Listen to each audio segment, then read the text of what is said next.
तो अब मैं क्या कर रहा हूँ कि यहाँ पे मैंने y वेरिएबल को तो स्पीशीज़ लेना है, तो मैंने यहाँ पे df लिख दिया और स्पीशीज़ लिख दिया। तो इससे क्या होगा कि जो मेरी स्पीशीज़ नाम का जो सीरीज़ होगा वो टारगेट वेरिएबल में चला जाएगा। उसके बाद मैंने क्या करा है कि कॉपी मेथड को यूज़ किया है और अब मैं df की जगह एक नया वेरिएबल ले रहा हूँ df1, तो मेरा डेटा सेट जो होगा वो पूरा का पूरा df1 में चला गया। और मुझे क्या करना है, अब ये जो स्पीशीज़ नाम का जो सीरीज़ है, स्पीशीज़ नाम का जो कॉलम है, मुझे यहाँ से हटाना है। ठीक है, तो ये स्पीशीज़ नाम का भी जो कॉलम होगा वो किस तरीके से हटेगा, ड्रॉप नाम के मेथड से। तो by using drop method we can drop the species series या स्पीशीज़ कॉलम में बात करूं, क्योंकि मुझे स्पीशीज़ जो है वो टारगेट वेरिएबल के उसमें चाहिए। तो आप इसमें देखेंगे कि जो मेरा नंबर ऑफ, अब मैं जब df1 डॉट शेप करूँगा तो अब मेरा जो नया डेटा सेट बन गया है, जो नया डेटा फ्रेम बन गया है, वो df1 बन गया है। और जब मैं इसकी शेप देखूंगा तो आप इसमें देख सकते हैं कि 150 तो मेरे रोज होंगे, लेकिन कॉलम्स 5 की जगह कितने होंगे, अब 4 होंगे। तो लेट्स एग्जीक्यूट दिस। ये आप देख सकते हैं यहाँ पे 150 मेरे रोज हैं और 4 कॉलम्स हैं। अब मैं आपको इसको दिखा भी देता हूँ डेटा सेट को। तो df1 डॉट हेड देखेंगे तो आपको इसके अंदर स्पीशीज नाम की जो कॉलम है, जो सीरीज है, वो नहीं दिखेगा। ये देखिए आप, sepal and sepal with, petal and petal with.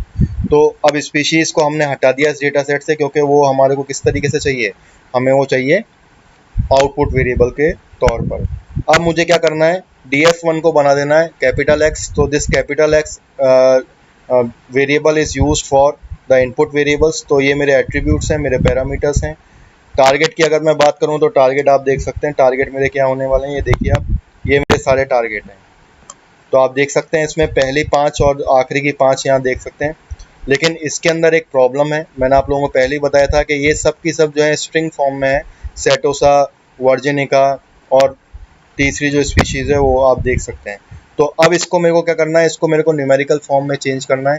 मतलब मुझे 3 कैटेगरीज हैं, तो मेरे को उसको 3 कैटेगोरिकल में चेंज करना है, 0, 1 एंड 2। तो इसके लिए हम लोग क्या यूज़ करेंगे, लेबल एनकोडर नाम का एक मेथड होता है, इसको हम यूज़ करेंगे। और इसमें एक और मेथड होता है फिट अंडरस्कोर ट्रांसफॉर्म। तो ये ऑटोमेटिकली टारगेट को क्या करेगा, ट्रांसफॉर्म कर देगा in the category of 0, 1 and 2। तो 0 तो ये दे देगा, कोई जिस भी स्पीशीज़ को देगा वो हम अभी यहाँ पे देख लेंगे। तो मैंने यहाँ पे क्या करा है, लेबल एनकोडर का जो मॉड्यूल था वो मैं पहले ही अपलोड कर चुका हूँ, इम्पोर्ट कर चुका हूँ। तो मुझे डायरेक्ट अब मेथड यूज़ करना है।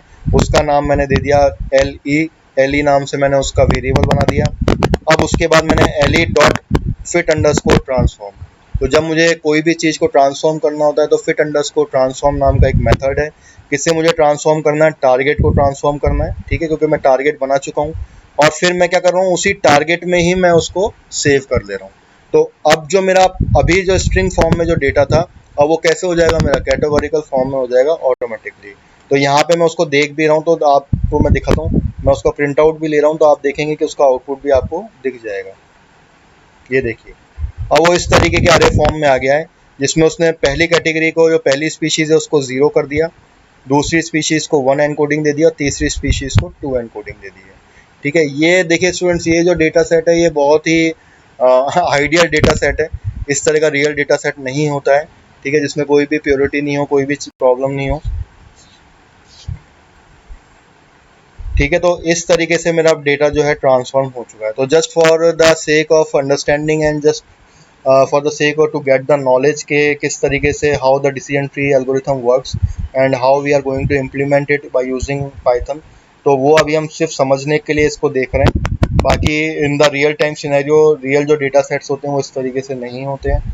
अब मुझे क्या कर देना है, इस टारगेट को किस पे सेट कर देना है, वाई पे। तो अब जो टारगेट को मैंने अभी एनकोड किया था बाय यूजिंग लेबल एनकोडर, अब वो किस में सेव हो जाएगा, वाई में। तो अब वो वाई वेरिएबल में सेव हो गया है। ठीक है, तो मैं इसको एग्जीक्यूट कर देता हूँ।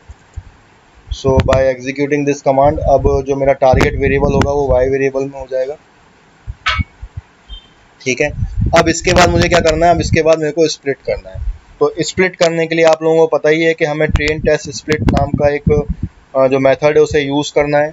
तो मेरे को 4 वेरिएबल्स बनाने पड़ेंगे, X train, X test, Y train, Y test. X को जो हमारे इनपुट वेरिएबल्स होते हैं उसको हम कैपिटल में डिनोट करते हैं, आप देख सकते हैं यहाँ पे X train, X test, Y train and Y test. ठीक है, और मेरे को रेशियो किस तरीके का रखना है, 80-20 का रेशियो रखना है।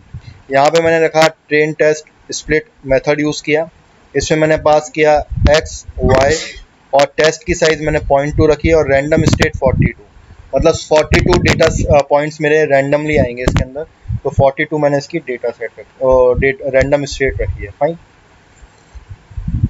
अब इसके बाद मैं आप लोगों को यहाँ पे शेप भी बता दूंगा किस तरीके से एक्स ट्रेन की शेप है और किस तरीके से एक्स टेस्ट की शेप है। तो यहाँ पे हमें उसका आउटपुट भी देखने को मिल जाएगा। So let's run this command. तो अब आप देख सकते हैं कि यहाँ पे स्प्लिटिंग हो गई है। आप देख सकते हैं कि जो ट्रेनिंग स्प्लिट है वो 120 रोज की हुई है, तो 120 मेरा 80% हो गया और 4 मेरे कॉलम्स हैं और टेस्ट जो होगा वो मेरा 30 का हो गया, मतलब मेरे यहाँ 20% है और 4 कॉलम्स हो गए। ठीक है, तो मेरा ट्रेन स्प्लिटिंग हो गई मेरी। मैंने सारा का सारा जो रिलेशनशिप था वो पढ़ लिया, मैंने सब चीज़ें समझ ली हैं। उसके बाद मैंने इसके बाद लेवल एनकोडिंग कर दी मैंने इसकी वाई वेरिएबल की। तो अब मुझे क्या करना है, सीधे सीधे बिल्डिंग द ट्री करना है। तो बिल्ड ट्री करने के लिए मेरे को डिसीजन ट्री क्लासीफायर यूज़ करना है मेथड। तो डिसीजन ट्री क्लासीफायर के लिए मैंने मॉड्यूल पहले ही sklearn डॉट मॉडल के से मैंने इसको इंपोर्ट कर लिया था। आप लोग यहाँ देख सकते हैं हम लोगों ने पहले ही sklearn डॉट ट्री से डिसीजन ट्री क्लासीफायर को अपलोड कर लिया है, या हम क्या इंपोर्ट कर लिया है। फाइन। अब उसके बाद जैसे मैंने उसको किस वेरिएबल में रख लिया, डी ट्री वेरिएबल में रख लिया है। अब डी ट्री में मैं फिट मेथड यूज़ कर रहा हूँ X train and Y train. तो एक्स ट्रेन और वाई ट्रेन के बीच में क्या रिलेशनशिप है उसके हिसाब से मेरा जो ट्री है, जो मेरा मॉडल है वो फिट हो जाएगा। और उसके बाद मैंने यहाँ पे एक प्रिंट एफ ले लिया है कि decision tree classifier is created. तो मैं इसको एग्जीक्यूट करता हूँ और मेरा जो क्लासीफायर जो डिसीजन ट्री है वो मेरा बिल्ट हो गया है, जो मेरा मॉडल है वो बिल्ट हो चुका है। अब इसके बाद मुझे क्या करना है, प्रेडिक्शन करना है। Y predict D tree dot predict किस पे करना है, एक्स टेस्ट पे। तो एक्स टेस्ट पे मुझे को प्रेडिक्शन करना है और वाई प्रेडिक्ट की मेरी वैल्यू आ जाएगी। ठीक है, तो let's run this command. Classification report को अभी आप मत देखिए, उसको मैंने कमेंट कर दिया है, इसको हम बाद में देखेंगे। तो आप देख सकते हैं कि जो पहला इनपुट वेरिएबल आएगा sepal length, sepal width, petal length, petal width के हिसाब से वो 1 कैटेगरी का होगा। तो 1 कैटेगरी मेरी कौन सी है, 1 कैटेगरी मेरी है सेटोसा। ठीक है, तो सेटोसा मेरा वो स्पीशीज होगा। दूसरा वर्सिकलर, वर्सिकलर मेरा वो स्पीशीज है। 0 मेरा सेटोसा है और वर्जिनिका मेरा सेकंड कैटेगरी है। तो इसके हिसाब से जो भी मैं इनपुट वेरिएबल दे रहा हूँ एक्स टेस्ट के, मतलब जो आखिरी की जो 20 एंट्रीज जो मैं दे रहा हूँ उन इनपुट वेरिएबल्स के हिसाब से जो मेरा वाई प्रेडिक्ट होके आया है वो ये प्रेडिक्ट होके आया है। फाइन। लेकिन मैंने आप लोगों को बताया था ये वाई प्रेडिक्शन जो होगा ये बिल्कुल आपका वाई कॉलम की तरह होगा। ये बायस्ड होगा। क्यों होगा बायस्ड, क्योंकि मल्टी कोलिनियरिटी होती है। ठीक है, तो ये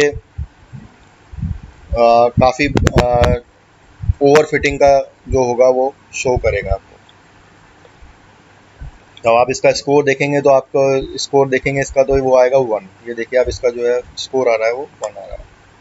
ठीक है, अब मैं आप लोगों को हीट मैप दिखा देता हूँ by between the actual level and the predicted level. किस तरीके का हीट मैप बेसिकली जो होता है वो आपका रिलेशन बताता है। तो मैंने यहाँ पे 2 वेरिएबल लिए हैं, एक्चुअल लेवल और प्रेडिक्टेड लेवल, और उसके बीच में किस तरह का हीट मैप है ये देखिए आप। तो एक्यूरेसी स्कोर आया है 1.0। ठीक है, तो एक्चुअल लेवल और प्रेडिक्टेड लेवल जो फर्स्ट कैटेगरी है उसमें जो एक्यूरेसी आई है वो 10 की आई है। फर्स्ट कैटेगरी के बीच में 9 की एक्यूरेसी आई है। मतलब जो 9 रिजल्ट्स आए हैं वो मेरे बिल्कुल सही आए हैं।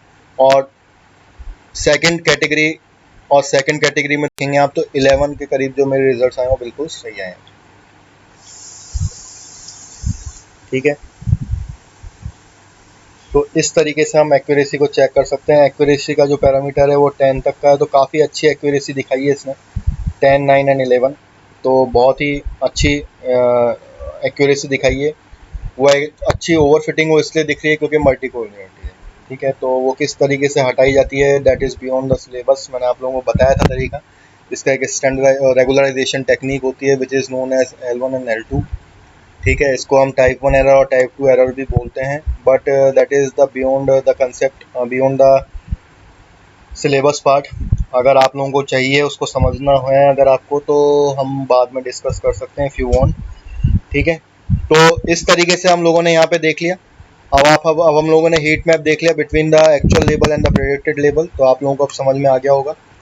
अब मैं आप लोगों को लास्ट का जो मेरा इंस्ट्रक्शन है उसमें मैं क्या कर रहा हूँ, डिसीजन ट्री आपको पूरा बनकर दिखाऊंगा, जिसमें सेटोसा, वर्सिकुलर और वर्सिनिका का पूरा एक डिसीजन ट्री बना है। आप लोगों को क्या करना है स्टूडेंट्स, मशीन लर्निंग के जो असाइनमेंट्स हैं उसमें मैं आप लोगों को सारी कोडिंग करके दिखा रहा हूँ। आप सारी कोडिंग अपने आप प्रैक्टिस कीजिएगा, यही आपका असाइनमेंट है, ठीक है। डिसीजन ट्री के अंदर अभी जो इस इंस्ट्रक्शन के बाद जो ट्री बन के आएगा आपको वो एक्सप्लेन करना है मुझे, ठीक है, किस तरीके से आपने वो ट्री को बना है और किस तरीके से वो ट्री जो है डेवलप हुआ है। तो लेट्स एग्जीक्यूट दिस कमांड और देखते हैं कि किस तरीके से ट्री बन के आता है।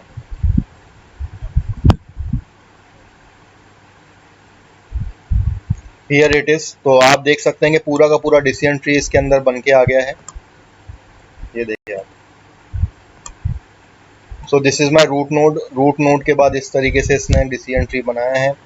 आप लोगों को क्या करना है, आप लोगों को ये एक्सप्लेन करना है मुझे कि किस तरीके से, आप लोगों को पता ही है गिनी इंडेक्स क्या होता है, सैंपल्स कितने लिए हैं, वैल्यूज़ क्या हैं, और क्लास ये वर्सी कलर निकाल के आ रहा है, ये वर्जिनिका निकाल के आ रहा है। तो ये किस तरीके से बन के आया है, किस तरीके से आपको बेसिकली इसका एक्सप्लेनेशन करना है, आपको इसको एक्सप्लेन करना है, इसका इंटरप्रिटेशन मुझे आपको बताना है, ठीक है। तो आप इस चीज़ को करिएगा अपने असाइनमेंट के तौर पर। और कोडिंग मैं आप लोगों को बता ही चुका हूँ, कोडिंग आप लोग देख ही चुके हैं। आप इसी कोडिंग को आप एक बार प्रैक्टिस कीजिएगा। डेटा सेट मैं आप लोगों से शेयर कर चुका हूँ, मैंने अभी जस्ट आप लोगों से डेटा सेट शेयर कर लिए हैं। अभी तक हमने वो जितनी भी चीज़ें पढ़ी हैं, और आइरिस का डेटा सेट भी मैंने आपसे शेयर कर चुका हूँ आप लोगों को, आप देख सकते हैं गूगल क्लासरूम के अंदर। लेकिन मैंने आप लोगों को बताया एसएनएस के अंदर फैसिलिटी होती है, बाय डिफ़ॉल्ट कुछ डेटा सेट होते हैं सी बॉन्ड के अंदर, तो आप सी बॉन्ड को डायरेक्ट आप ऐसे ही यूज़ करके आप इसको कर सकते हैं, ठीक है। So by this I end of this lecture. तो डिसीजन ट्री हम लोगों ने समझ लिया, हम लोगों ने प्रीवियस लेक्चर में जो था नेव बायस जो थी वो समझ ली है, ठीक है। अब इसके बाद नेक्स्ट के कल हम लोग जो है कुछ और नया समझेंगे, कुछ और नई टेक्निक समझेंगे और किस तरीके से किया जाता है इम्प्लीमेंटेशन, वो हम पार्ट समझेंगे by using the Python. So I hope के आप लोगों को समझ में आया होगा, you understand the things. So by this I end of this lecture. Thank you and keep learning.